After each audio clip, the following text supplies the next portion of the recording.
जी कि उस हथ तलवार दा क्या फायदा जिस हथ विच ढाल न होवे।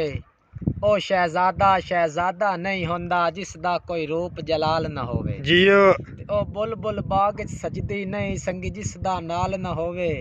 ओ सोहनी शाकिर क्या सोहनी जिंदा कोई महिवाल न होवे। जी के और कड्ढना दिल मैं दिल कड्ढना वेख कहंदा सड़िया होया है। केड़ा सुख दे नाल धड़कदा है किंदा सीख ते चढ़िया होया है।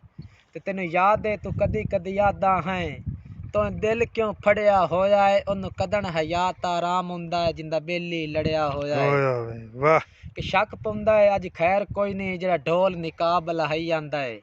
ऐसो पैर नंगे बुल बोछण गए सारियां जुल्फां यार खिडाई आंदा है। कर मिन्नतां लोग मनेंदे हिस ओ सारी प्रीत मुकाई आंदा है।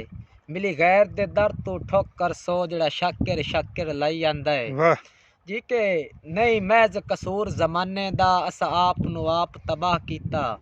कोई दोष नहीं बिगड़ी किस्मत ते ना कोई जुल्म खुदा कीता। जियो ना दिल लेंदे ना दुख चेंदे है सब कुछ इश्क ने आ कीता। सारी उम्रां शाकिर रोवण दा सानू अतिया यार